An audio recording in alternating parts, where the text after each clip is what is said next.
Buntag din ninyo no nga mga viewers nako o mga solid supporters niya day ta karon diri sa boarding house ang maguwang. So kani diri kay wala kay langas. O atong video karon o atong content karon is about sa kuan kani kanang kung naamoy problema bahin naning kuan kaning content monetization policies. Sorry, busog ko. Content monetization policies. So guys, this video is for you kung kamo wala mo na sayod ani bahin nga kaning wala pa nag-check or wala pa di green kay ako nakasugot ko aning issue pero dali ra siya basta na kay knowledge ani. So ganahan ko i-share sa inyo kung unsaon ani. So mao ni guys, tanawan ninyo guys. So before ani kay mao ni siya. So January 13 man ni sa ni siya na gikuan ni siya nako. Before ani alas 9 say pa sa buntag alas 9. So mao na tanawa. Ako siyang gi-report adto ta sa monetization ato sa page na to. Paghuman page status. Paghuman sa page status na atong i-click, so nakita na to no nga clear ta. So good news, no violation to show or page has no issues. So guys, balik ta dire guys. So mo na kung kamo wala mo problema, makita nyo wala problema, so di mo mauwaw nga mo reklamo kay kwan or mo report o mo include report kay Meta. So mo ni guys, ato mo sa monetization. Ato ta sa monetization, i-click na to ang stars nya pagahuman kay mo ni siya. Akong gibuhatan kani siya kay ko naman ni nang red green na ba human na ba, pero gipakita na ko sa inyo ang before.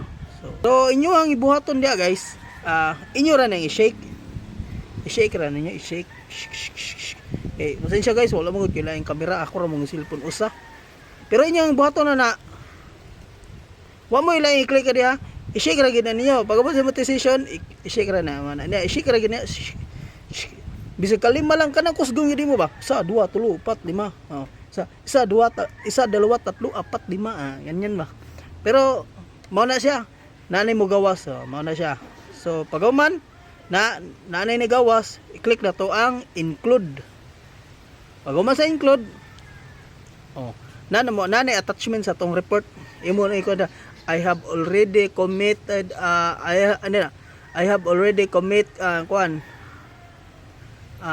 content monetization policies but still doesn't check or green. So mo na i-report niyo guys. After niyo i-report, naay mo gawas diha o naay sa kilid na arrow der skill mo na. Na skilled arrow diha guys. So naay kilid arrow inyo na pinduton. Nya pagahuman okay na siya.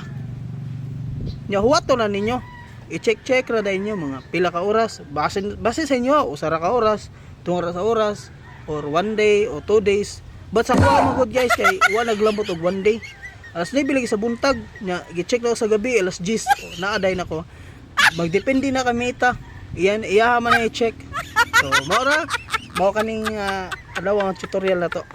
So daghang salamat guys sa mga nananaw og shout out dai sa mga tawo nga sulod kay na nagsuporta sa kuha.